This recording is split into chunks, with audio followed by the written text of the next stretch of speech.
strategies for MSMEs.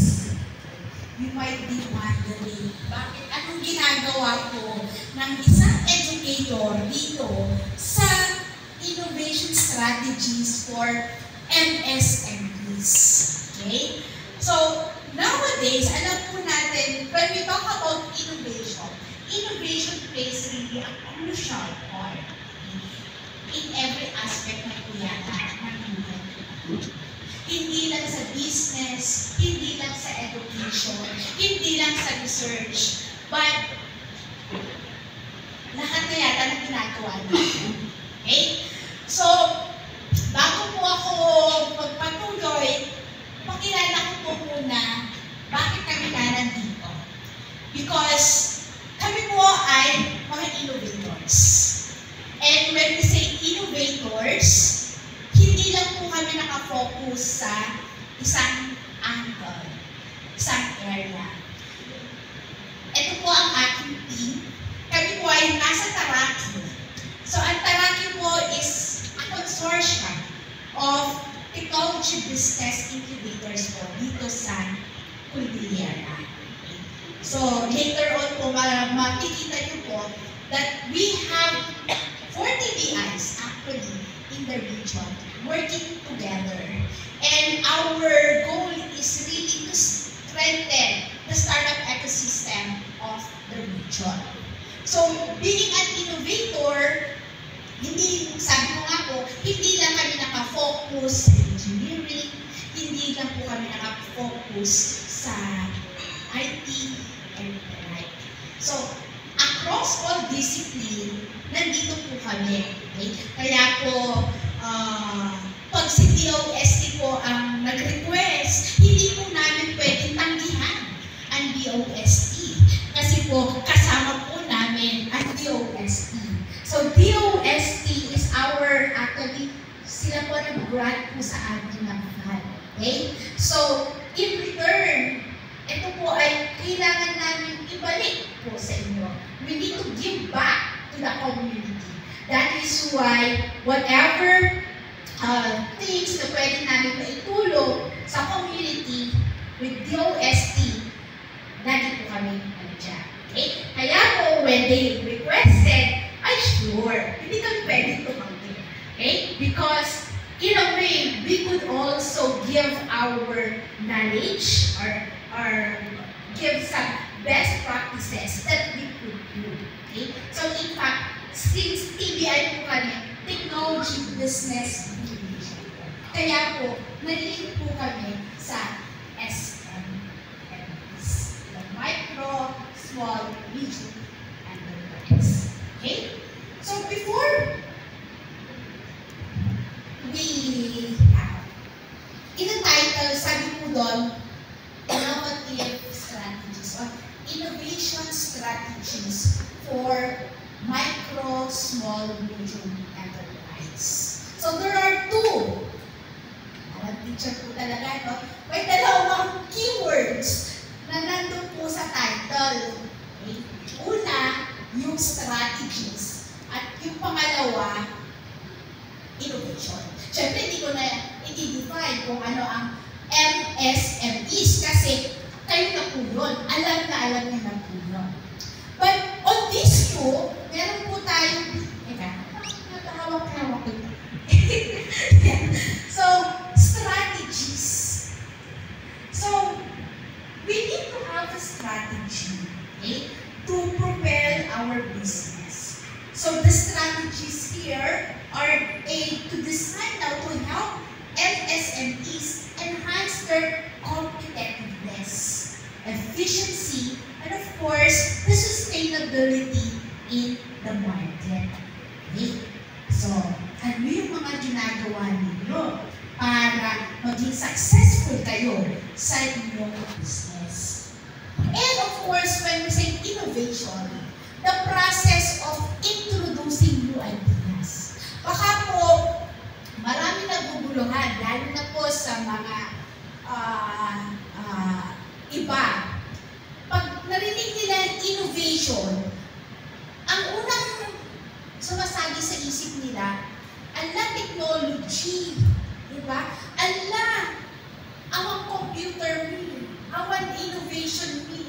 Asjay. Ganun yung laging ano nila, pag-innovation.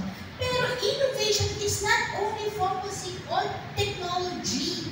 Because, as stated, the innovation here is the process of, typo, okay, of introducing now new ideas, okay, new products, services, and processes that can lead now to business growth and success. So, hindi po nangangahulugan na pag gumamit ka ng computer, innovative ka na. Diba? Okay? Pag meron kang innovative na kagad, hindi po gano'n.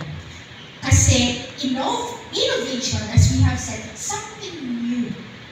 Okay? So, yun po yung gagawin natin. So, mamaya po, tatanungin ko kayo, ano ba yung mga innovation strategies na ginagawa ninyo sa inyong mga respective businesses? Okay? Pero mamaya po yan.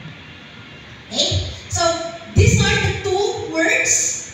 Magre-revolve po ang discussion natin on the strategies and innovation. Para tanggalin po natin sa isipan natin na ang innovation hindi lang po paggamit ng technology. Okay? So, to dig further, what are the innovation strategies? Sabi nga natin, ang dami natin pwedeng gawin, okay, sa innovation strategies. So, among which, para mag-propel po, maging successful in business ninyo, what innovation strategies that you could explore, exploration lang po to, is first, investing in research and development.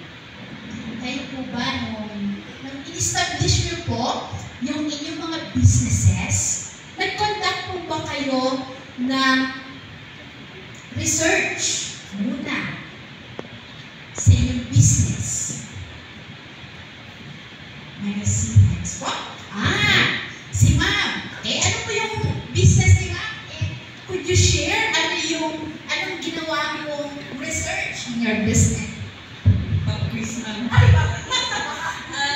I'm a partner of Balay Fiesta, if you have heard that business in Mawang Lamyon. And in Baguio, we have stainless business in Manila Road and yung Norte, if you have heard that on my business. So, I'm going to talk about yung research na sinabi ni ma'am sa recent na venture namin is yung Resto. So, what we did is a feasibility study doon sa location kung ilan yung, or kung madami bang pwedeng kumain. Kasi Bawang is parang bagong area kung saan nagiging sikat sa LU ngayon. So, mostly yung mga businesses na doon sa San Juan. So, we did that research and then the location. And then, ang last na ginawa naming study is yung amongst all of the resto that we have in La Union, ay yung pwede namin new na i-offer. So, ang ginawa namin later on is yung lechon. So, madaming mga resto ngayon sa La Union na eat all you can, but the differentiator between those resto is yung lechon. Thank you, ma'am.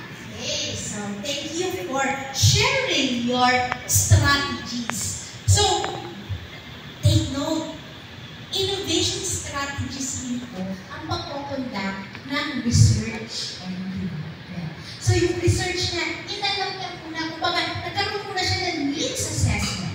That is one way, that is something new, na other businesses doesn't do that. Yung iba, sige, basta may capital, go for business.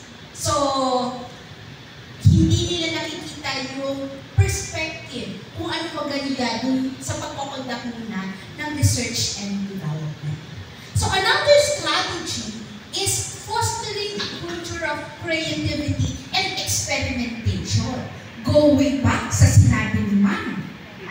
Sabi niya, tinignan niya kung ano yung differentiator doon sa Bawang. Okay? At nakita niya nga, lechon. Okay? Lechon ang pang-aakit sa akin. So, very creative yung kanilang mind. Hindi tayo pwedeng copycat.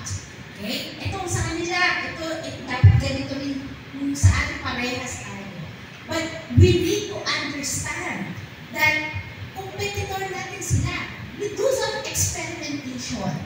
So that is also one strategy that you could actually do. Okay? Another thing that we need to do is, sabi dyan, fostering or collaborating with other businesses or institutions to drive now innovation. Okay? So, nabanggit kanina ni Ma'am Shai, collaboration now is the key. Okay? So, yeah, you have your business, but it is also good for you to collaborate. Later, mag-share ako ng mga success stories ng aming mga ka-partners in the SMEs. So, you need to collaborate. Bakit? Kasi, through collaboration, you could also get some fundings. Diba? Who knows? Bigyan kayo ng DOST sa Step Up, diba? Yan, collaboration. You actually have connections or partners for that team. So we really need to foster what we call now entrepreneurial mindset. Okay? So those are strategies. When we explore now innovation strategies, these are the angles that we need to consider. Okay? So, example, okay, to drill down those strategies. Number one, customer feedback. Okay? Ano po ba yung customer feedback? Yung customer feedback will guide you or get some insights, di ba? Using, you could do a survey, a focus group discussion, or online reviews to understand now your customers' needs. Okay? Para maintindihan mo better, ano ba gusto nila? Diba? Nagpapa-feedback mo ba kayo sa mga businesses ninyo? Tumatanong si Sir. Okay? Diba? That is a good strategy. Innovative strategy po yun. Okay? So, hindi mo kailangan rin, ma'am, kasi yung iba, dun sa kanilang website, meron silang 5 stars. Okay lang po sila, meron ganon. Pero conducting an interview, focus group discussion is also one way of getting now customer feedback. Okay? Next, ito rin, strategy rin ito. Innovative strategy rin. Ang investing in employee training and development. It is because that every employee in your respective company, maliit man yan o malaki, kailangan nila mag-upskill. Diba? Para maging competitive rin sila. Diba? Kunyari, Sir, ano yung business mo? At ilan ang empleyado mo? Hello, good morning to all. Bale, ang business ko namin is line of coconut products. Yun mo, sana kasi. Bale, nagsisimula pa po ulit. Ngayon pa lang po yung kasi batang bata ko. Isang taon pa lang po. So, anak kita. So, kahit batang-bata pa, okay? Well, kailangan natin mag-invest rin sa mga employees po natin because they will help us or help you in making your business successful. Kailangan rin po nila ng training and that is one strategy para naman competitive rin sila. Okay? Next, sabi dyan, embracing digital transformation. Okay? So when we talk about digital transformation, ito na yung mga businesses who are into tech. Okay? Yung mag-a-adapt sila, I need a system. So instead of ordering now on face-to-face, I could do an online ordering. Or, I could customize now my design. Ganon. Yung mga, they use now computers or a system para dun sa business nila. Okay? So, kasi nowadays, especially, AI really transform maraming maraming naidulot na maganda at mabuti ang artificial intelligence. So if you would like to have an entrepreneurial or entrepreneur 4.0 towards 5.0, kailangan you need to embrace also digital transformation. Okay? You use a system for to make your work more efficient and mas productive. Okay?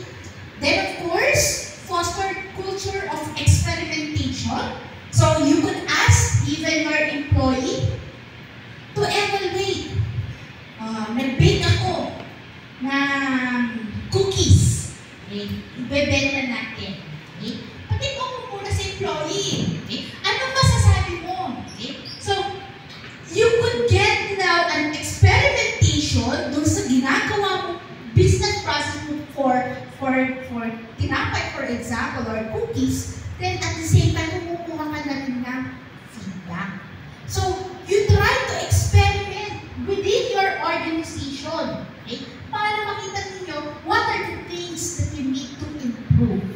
Okay? So, gamitin niyo yung strategy na yun. And, of course, sabi dyan, develop a strong online presence. Anchored with the embracing now digital transformation, malaking factor ang social media to advertise your businesses. Okay? So, as much as possible ngayon, magkaroon ka rin, gamitin mo rin yung Facebook mo.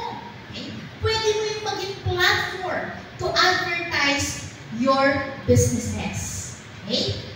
Kahit isang page lang, okay na yun. Okay? Para makita na, ma-maximize mo, ma-extend mo yung reach mo dun sa kinikater mo business. So I do really suggest one strategies na pwede natin gawin ngayon is to have a strong online presence. Have ads. Digital marketing. Okay? Malaking bagay na tutulungan. Okay? So, next. Why innovation is very significant among SMEs or MSMEs. So, the innovation strategies that we have discussed earlier plays a crucial role in the long-term success and, of course, your sustainability. Okay?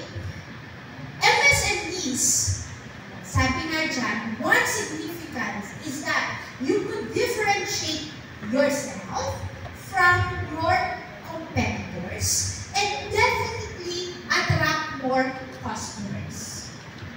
Tama po ba? Tama po ba? Yes!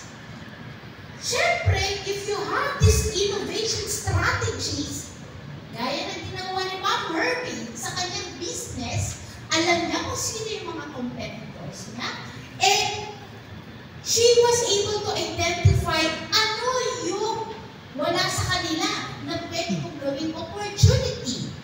Okay? So, nung naglagay siya ng lechon, ay, mas dumami ang kanyang customer kasi yun yung hinahanap-hanap ng mga tao. Okay? So, you attract more customer by having now those innovative strategies. Okay? Innovation strategies could also lead to increased efficiency and productivity within the organization. As I have mentioned, if you embrace now digital transformation, if you employ now good tools, okay? So, si setup nagbibigay ng physical tools, okay? So, if you use that, definitely it will make your life easier. Dahil nagiging efficient ka, nagiging more productive. Napapabilis yung proseso natin. Okay? Sa production, so we have production innovation, marketing innovations. So lahat ng strategies ninyo leads now to efficiency and the productivity within your organization.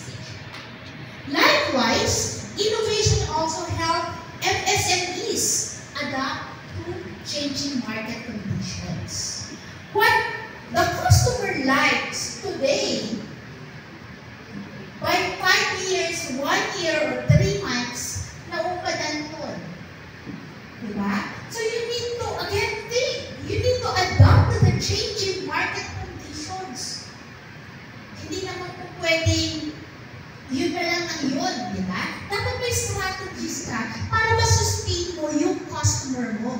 You need to stay relevant in the industry. Diba? So, you need to have those innovation strategies. Likewise, having innovation strategies, embracing innovation can enhance the overall sustainable resilience of MSMEs in the face of challenges. Okay? Resilient tayo, diba? So, pag meron tayong innovation strategy, madali lang natin harapin yung mga problema harapin. Okay?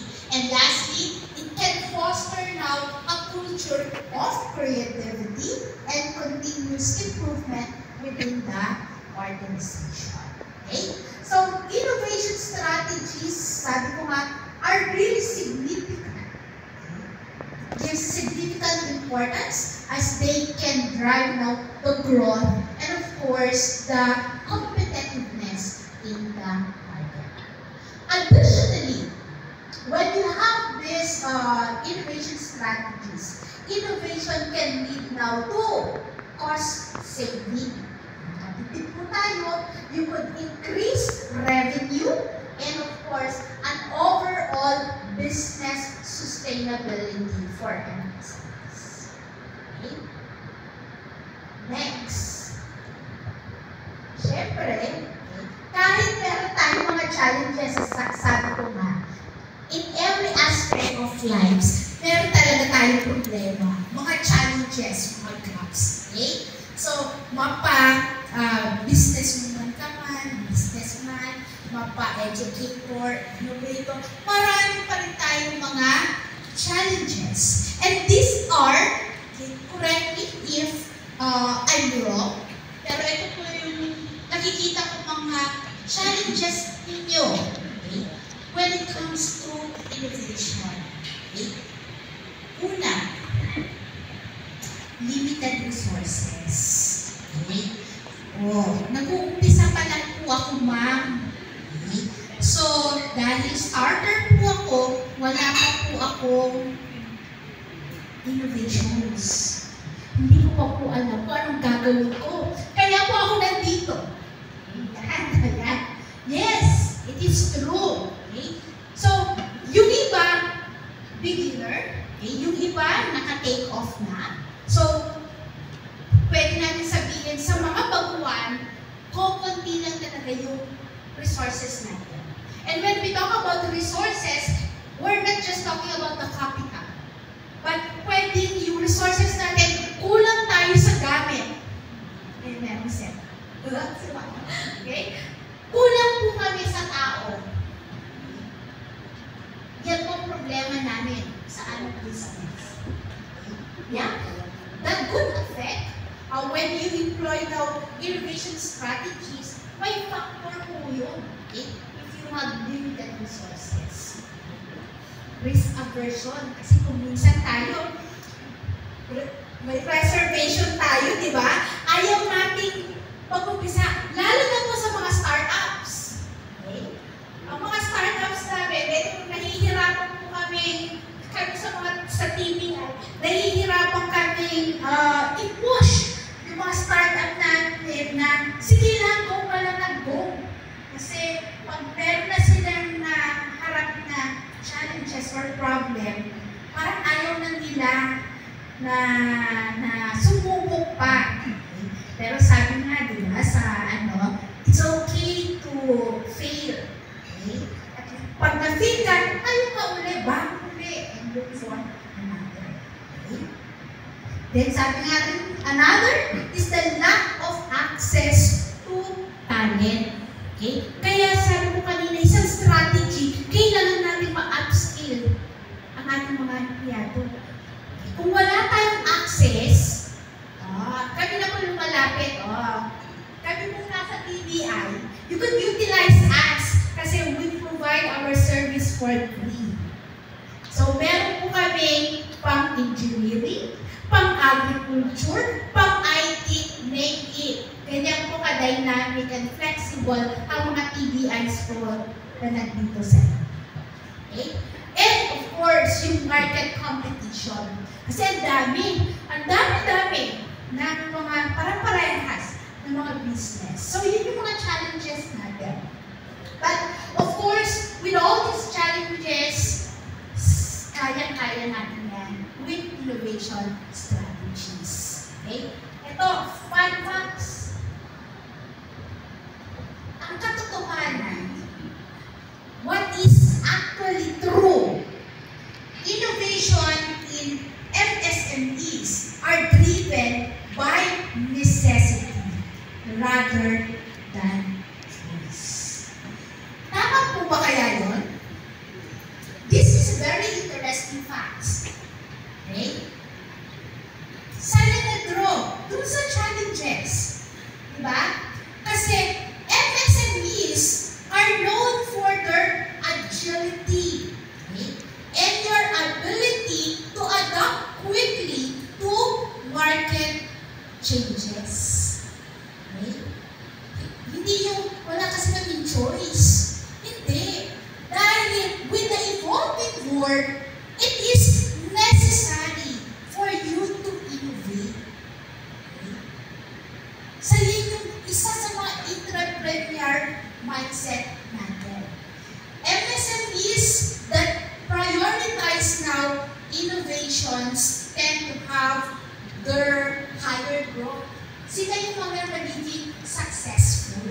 Kasi sila yung hindi humihinto, nasubuko kung ano dapat para sa kanila.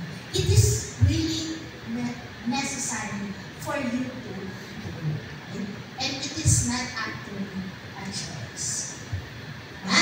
Para, syempre, sumama kayo sa agos ng buhay.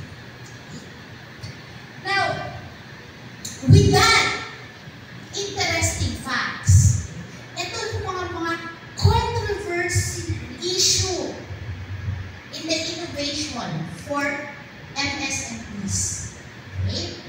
Una, yung level of risk involved in adopting new technologies. Okay? Some argue that they should embrace innovation to stay competent. But others caution, sinasabi, uy, huwag ka gumamit ng new technologies kasi ang mahal. Diba? Sasabihin nila, may factor yun. Okay? Mas mahal pag gumamit ka ng technology. Right? Isang issue yan. Why ikaw gusto mo, yung iba, ayaw. Kasi sabi, pag gumamit ka ng technology, mas malaki yung cost mo. Okay? And it may affect now or hinder yung mga small businesses, lalo sa mga baguhan pa lang. Okay? So, isang controversy yan. Conflicting. Yung isa, gusto, yung iba, ayaw. Another controversy, okay, in the innovation strategies for you, MSMEs, is the balance between protecting intellectual property rights and fostering a culture of open innovation within the MSME sector. So some believe that the stringent IP protection still now or hamper now the creativity and collaborations. While others argue that it is necessary for safeguarding now the interest of a small enterprise. Kasi we need to protect also what you are doing. We need to protect your product. We need to protect your innovative process and the like. So ito yung mga nakikita kong controversies, okay, in the MSMEs. Now, let me give a success.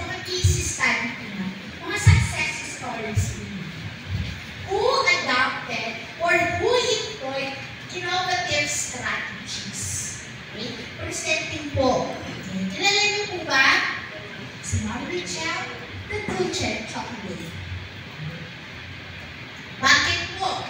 Sina-showcase po namin. Dulce Chocolate once stopped also the Taraki, okay, to craft now a proposal para po sa DOST dun sa WISE program din. So, as beginner na, syempre, hindi namin talaga pinala sila. Okay? But it is through DOST, may pumunta kayo dito. So, we guide them craft their proposal sa DOST. And, yeah, pinag-isipan namin kung ano yung approach. We did a research and development in their team. They collaborated with us sa university. Okay? Dala-dala ng DOST. Sila Ma'am Richelle, and upo kami sa PBI to craft their proposal hanggang sa maisubmit nila yung kanilang proposal. Train namin sila hanggang LIB, ultimo piso, ultimo kailangan namin matutukan. Of course, with the guidance of DOST. Okay? So, yan po, sabi niya, sweet success in Cordillera sa Cacao. Okay? If you would like to look into the different innovation strategies, nag-promote na rin po. Ito makikita niyo po, this is actually the WISE women, the female-led enterprise that transform community. What is inside this?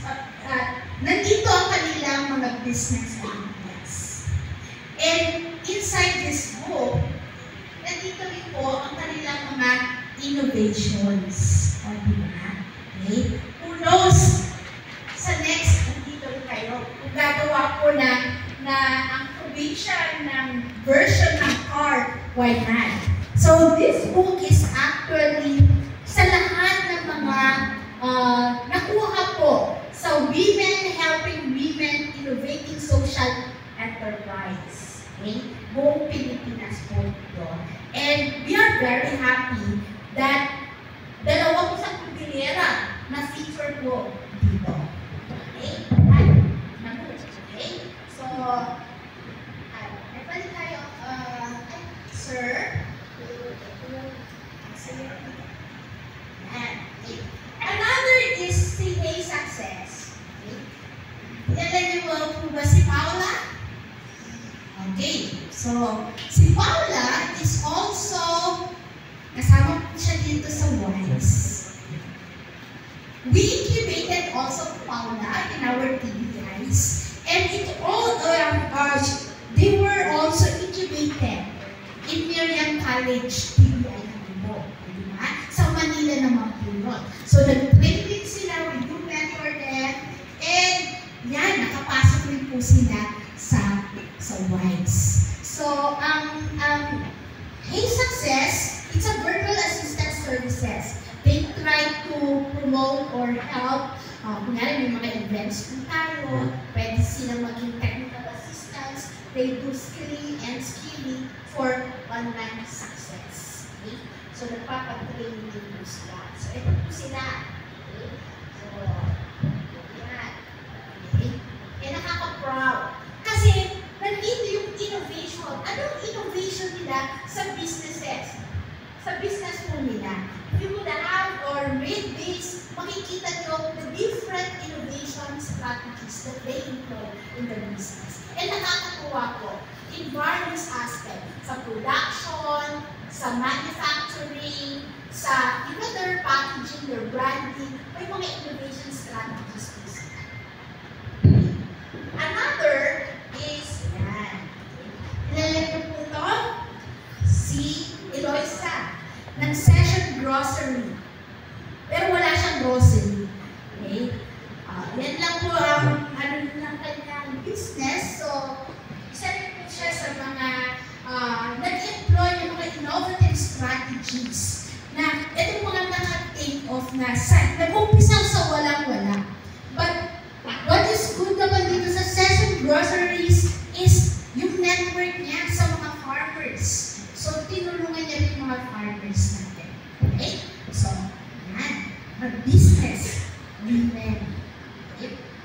So, this is now, as I have said, pwede niyo natin makikita niyo po yung mga innovation strategies. This is now a framework for MSME innovations. That I do believe that when you have this will serve as your guide now in employing now innovative strategies. So number one is a framework for you to identify now opportunities. This includes now the market needs. And in the market needs, sabi nga dyan, you need to stay closely attuned to the changing environment, yung changing customers' demand. Okay? Ano yung pain points nila? Okay? Hindi yung, sige, basta-basta ka na lang maglalagay ng business mo. Okay? Without understanding what is the customer's need. So that is one framework for you to identify. Next, the competitive analysis. You need to strategize for you to look into what opportunity can you do in terms of competitiveness. Understand your competitors. Ano ba yung meron sa kanila na pwede mo sabayan or iangat pa, okay? Para hindi kayo copycat. Okay? So dapat meron. Okay? I still remember it was 2021 yata, 2022, na naging uso ang milk tea. Diba? Naku, nung naging uso ang milk tea, kahit mga katabing bahay, nag-offer na rin ng milk tea station. Diba? So, yan, sumabay sila.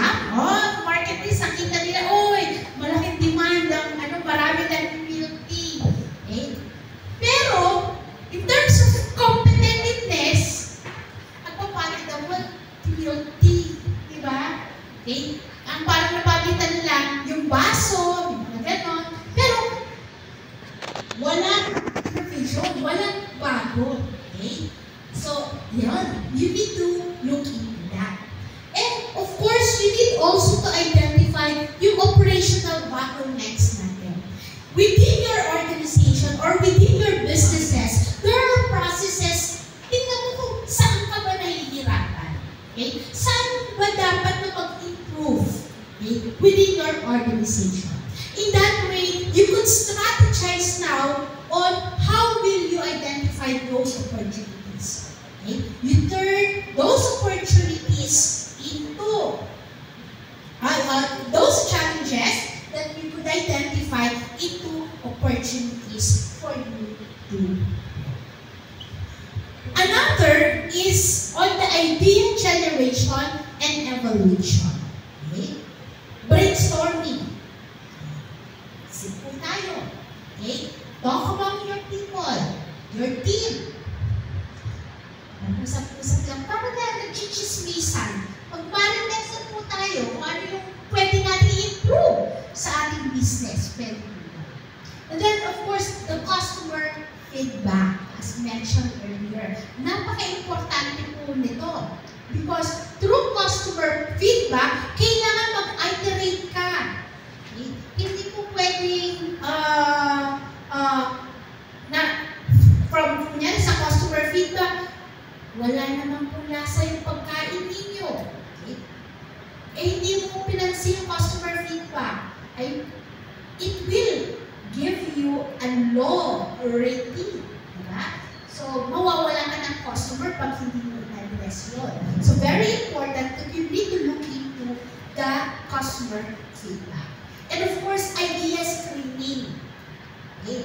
Kasi ang idea, kahit suntok sa buwan, idea di ba? Kung pwede. But of course, you need to screen. Doable ba yung mga ideas na sinasabi? You need to evaluate that. So, with that framework, with the innovation framework, you could actually have process strategy. Another framework for innovation is in the aspect of prototyping and testing. Having a minimum viable product or MVP is very important. Okay? Mag-start muna tayo ng prototype. Okay? Yung pag-food, sample muna. Okay? Pag-product naman, yung makikita muna natin. Parang what you see is what you get. Ano yung physical structure or yung grouping. Pag system naman siya, prototype. Makikita lang natin how does it work. Okay? So, pwede po kayo muna mag-create ng inyong MVP for your product or services na hindi pa yung full-scale load. In fact, in prototyping, the design thinking, you could start with low fidelity prototyping. Yun po, yung mag-drawing lang kayo using your paper and pen. Innovative strategy na rin. And then, pag meron ka na kung, kunyari po yung mga other tools ka na, then you can scale up. Okay? Kaya, may high fidelity na po tayo. Okay? And, iterative approach po when we do prototyping and testing.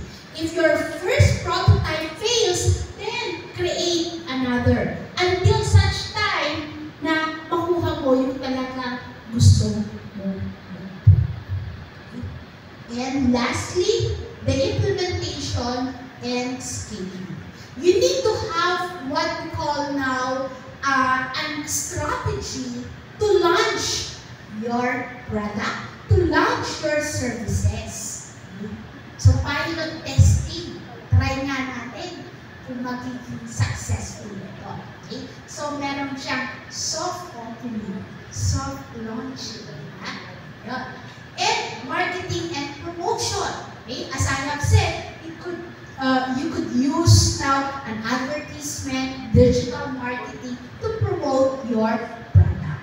And lastly, measurable.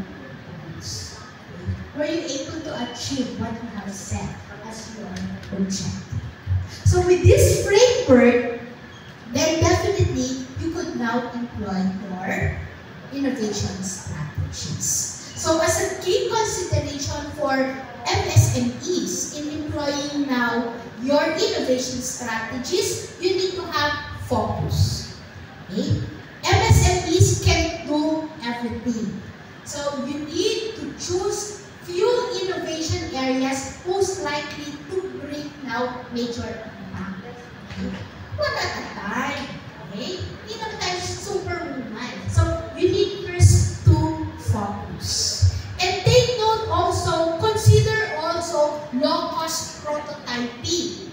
You need to emphasize rapid and cost-efficient version for testing without huge upfront investment. Kasi, nagpo-prototype ka lang tayo, nag-test ka lang. Okay? And as mentioned, nowadays, with the changing landscape of the, on the business side, partnership is key. Collaboration is the key. Collaboration can provide now valuable resources and expertise. So you need to consider partnering with others. Okay? Other MSMEs, okay? Pwede kang maging partner on larger companies or sa TBIs or sa different institutions.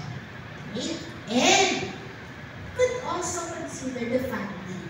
So you could explore grant programs for innovation-focused funding available specifically for MSMEs. DOST provides funding. DTI provides funding. Okay?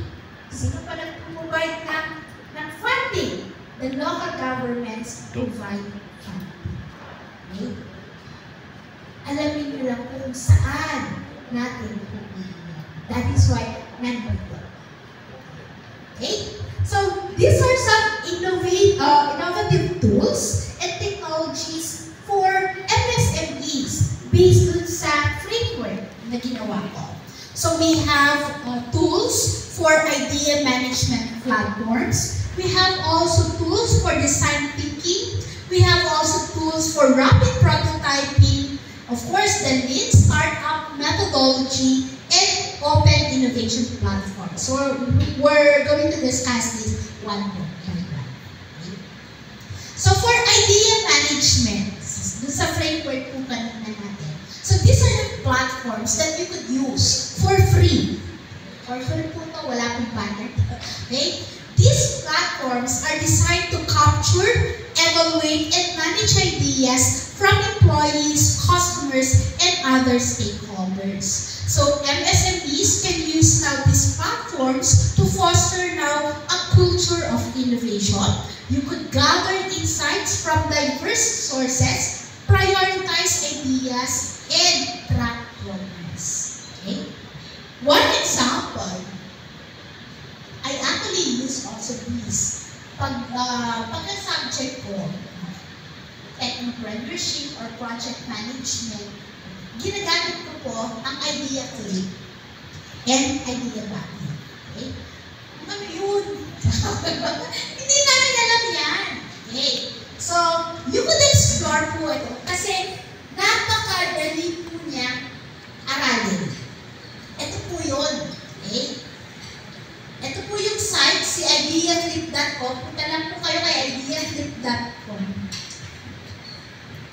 Diba? Nakikita niyo po ito? Sticky note lang po yan. Pero, with this, you could just drag and drop. Okay? Ganun lang po. Basta marunong lang po kayo mag-hover ng inyong mouse. Madali lang po gamitin ito. Okay? This is for beginners. This is for startups. Okay? Pwede niyo po gamitin yan. Ma'am, medyo hindi po ako techie. Okay? Tawagin niyo po yung anak ninyo. Kapitbahay, I'm pretty sure. Basta marunong silang pangbata, parang pangbata. Pero this is a very good idea generation po. Okay? Click and drag lang po yan. Okay? Para kayo nag-mind mapping lang po dyan. Okay? So, see through with idea body. Sa idea body, meron ka ng template. So, kung gagawa ka ng idea plan mo, ganun lang. Maglalagay ka lang po, mag-i-input ka na lang. With this, may mga guides ka na, may template na, para mas maganda. Diba? Innovative strategies for idea generation. You could validate. Okay? Sa design thinking naman, so, nag-design thinking po kayo? Nag-design thinking po kayo? Okay. So when we talk about design thinking, this is actually a human-centered approach to innovation that focuses on understanding now users' needs, generating now creative ideas, and rapid prototyping solution. So, sa amin, sa TBI po, or sa aming technopreneurship, we always employ design thinking process. So it composed of 5 major steps: empathize, okay, define, adjust, prototype, and test. So since dito, you need to understand the user's need, ito po yun yung empathize. Okay? You need to learn about your problems. Ano yung kailangan nila?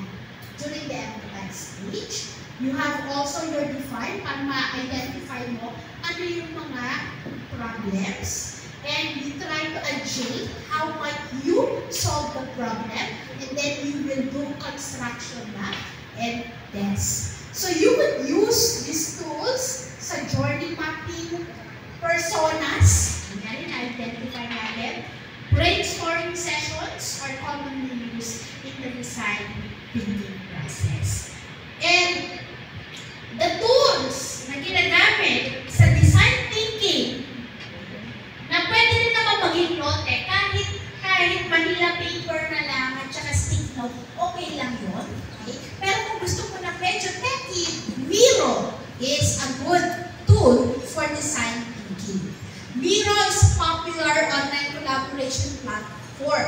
So with its digital whiteboard and sticky note feature, teams can conduct brainstorming sessions, create user personas, journey maps, and visualize idea collaboratively. Mind mapping lang po. Parang sticky note na rin lang po yan. Maglalagay-lagay ka lang. Pag instead na magsusulat ka, i-type mo lang po doon sa sticky note mo, i-drop mo doon sa whiteboard. And then, you try to page. Canva is also good for design thinking. It's a versatile graphic design platform that can be used for various aspects of design thinking. Even nga presentation. So, yung mga presentation, mga yan, ginamit Canva. Okay, mga Canva. You could also use idea method cards. These are sets, though hindi siya actually tool, but these are set of design thinking prompts and methodologies that you could use. Okay? Ito, marami po sila sa idea method card. Ito po yung merong mga templates na po na pwede nyo gamitin. Sulatan nyo lang po. Like for example, the business model canvas, they do have that one. You could have also the customer validation tool. So, meron po sa idea method. For rapid prototyping, ang dami po natin pwedeng gawin. Kung ayaw nyo nga po ng low fidelity profile, you could use technologies such as 3D printing. Yung mga printers po natin, they have also 3D printers pwede nyo po sila. To have your 3D printing, or kung may software po kayo CAD, and any other prototyping tools like InVision or Photo.io. This allows you to prototype and iterate at a faster pace, reducing also time to market and minimizing development costs. Another is the Lean Startup methodology. Okay? So, the Lean Startup methodology naman advocates for building, measuring, and learning in a fast iterative cycle. Kasi, paulit-ulit lean. So, it emphasizes now the importance of validating your assumptions and, of course, experimenting with your minimum viable products, piloting based on a customer feedback. So, MSMEs can apply now the Lean Startup principle to validate now your business ideas, identify scalable business models, and optimize resource utilization. I also use Lean Startup methodology sa technopreneurship, sa project management. This is also very good. So you could also have techniques like A/B testing, customer interviews, validated learning, and central to the Lean Startup approach. Okay, and last but not the least, the open innovation platforms. The open innovation platforms naman facilitate collaboration and knowledge sharing between MSMEs, startups, academia, and other external stakeholders. This event that you are attending, yung pagsasabatan, this is an open innovation platform itself. Ito na yun, okay? Why? Because it facilitates already collaboration. Mamaya you could mingle and ask your katabi, okay? The other tables to share also their best practices, learn from them. So it is an open innovation platforms. So these platforms also provide access to network of experts. So may mga experts po tayo in the crowd, may mga resource provider, okay? And opportunities for co-creation and partnership. So MSMEs can leverage now open innovation platforms to access new markets, tap into external expertise, and accelerate now the innovation process. Kung gusto niyo mag-level up, meron rin mga platforms like yung mga crowdsourcing platforms, mga collaborative ecosystem platforms like the Open IDEO or NASA. Okay. So with all those tools and technologies,